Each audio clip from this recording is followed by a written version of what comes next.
Tingnan mo siya dito, kung saan una niyang binabantayan si Russ sa sulok. Nang makita niyang bumibilis si Murray, iniwan niya si Russ para tumulong at mahusay niyang ginamit ang kanyang laki upang manatiling tuwid, dahilan para mapuwersa ang turnover mula kay Murray. O paano naman ang bilis niyang basahin ang no-look pass ni Gordon dito sa transition, agad itong na-intercept at mabilis na nakita si Braun na tumatakbo papunta sa kabilang dulo para sa puntos. O paano naman itong pagkakataon ulit, gamit ang napakahusay na kukuha mo kay Luka sa depensa. Hindi siya magiging pinakamahusay na defender sa mundo, pero kung may mga kasama siyang lalaban sa paligid niya, gagamitin ni Luka ang kanyang talino at laki upang gumawa ng mga plays sa depensang bahagi rin.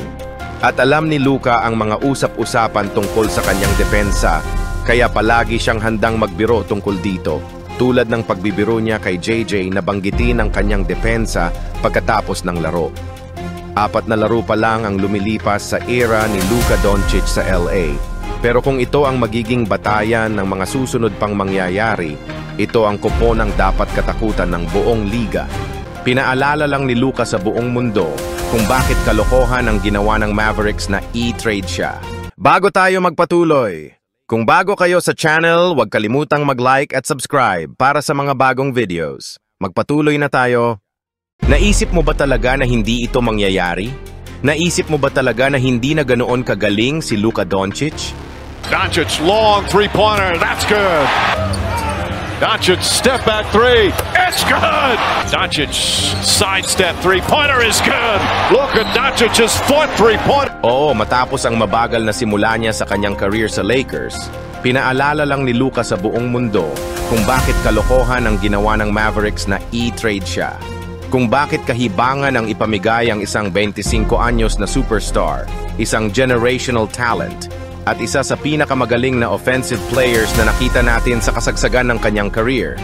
Dahil matapos matalo sa Nuggets ng 8 sunod-sunod na laro, at habang nasa 9-game winning streak ang Denver sa kanilang home court, lahat ng pabor ay ng 32 points, 10 rebounds, 7 assists, at 4 steals.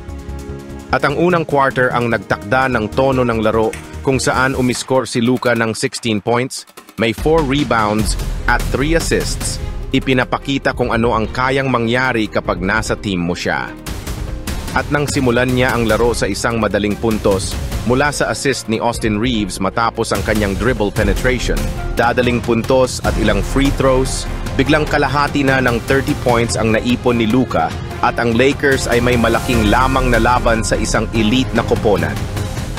At tila ba lahat ng mga nagsabi na tapos na si Luka o na sinira ni LeBron James ang laro niya ay nagkamali.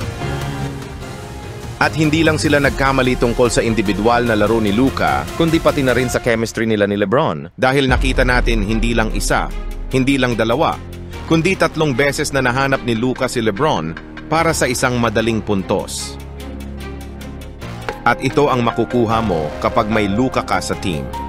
Siyempre, namumukod tangi ang kanyang scoring na may average na 34 points per game noong nakaraang taon at pangalawa sa pinakamaraming average points per game sa playoff history.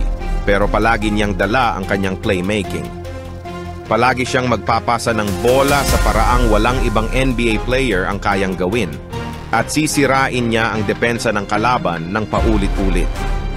Katulad na lang nito kung saan 2 bantay ang pumunta sa kanya matapos ang screen mula kay Hayes at gamit ang kanyang mata, linoko niya ang help defense bago ipasa ang bola kay Hayes.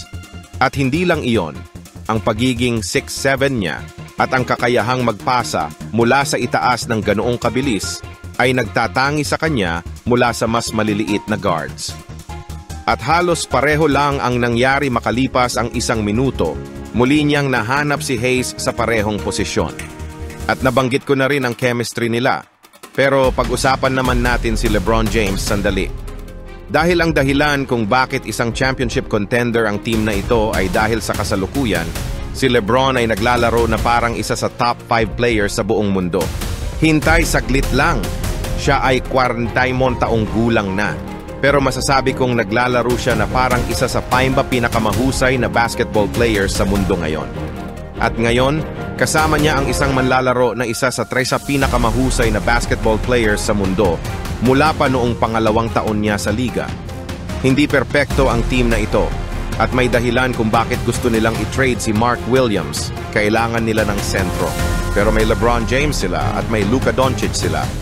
At kahit anong playoff series, alinman sa kanila ay maaaring maging pinakamahusay na manlalaro sa sahig. O maaaring silang dalawa ang maging pinakamahusay at pangalawang pinakamahusay sa laro. At kapag may ganitong klaseng talento sa isang koponan, palaging may tsansa kang manalo tulad ng nakita natin sa laban nila kontra Denver. Balik tayo kay Luka. Ito ay isang pahiwatig ng mga darating pa. Nakakabaliw isipin, pero kung naglaro si Luka ng ganito noong nakaraang taon, bababa ang kanyang mga average stats.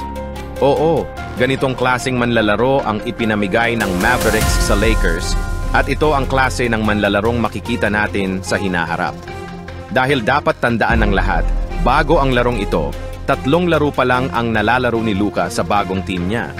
Hindi lang ito tungkol sa paglipat sa ibang lungsod, ibang koponan, ibang coach, ibang kakampi, at kahit ibang court, galing din siya sa isang injury. Kahit sa pinakamagandang sitwasyon, may mga manlalaro na nangangailangan ng oras para muling mahanap ang kanilang porma pagkatapos ng injury. Lalo na kung kailangan mo pang harapin ang paglipat ng tirahan, hindi pa kasama ang mental na bigat nito. Ito ay isang lugar na mahal niya, isang team na pinagkatiwalaan niya pero parang tinraidor siya. Alam kong parang madrama pakinggan, pero ito ang realidad ng sitwasyon. Ang mental na aspeto ay nakakaapekto rin sa kanyang laro. Para sa mga fans na nagulat sa nangyari, isipin nyo na lang kung paano ito para kay Luka mismo. Pero ngayon na nagkaroon siya ng oras upang tanggapin ang lahat matapos ang All-Star break at mukhang nasa tamang kondisyon na siya, inaasahan natin na makikita na natin ang pinakamahusay na version ni Luka. At sa paraan ng paglalaro ni LeBron ngayon, dapat talagang kabahan ang buong NBA. Pero dapat mas lalong kabahan ang NBA sa isa pang dahilan, ang depensa ng Lakers. Matapos i-trade si Luka, ang pinakamalaking tanong sa team na ito ay hindi ang opensa.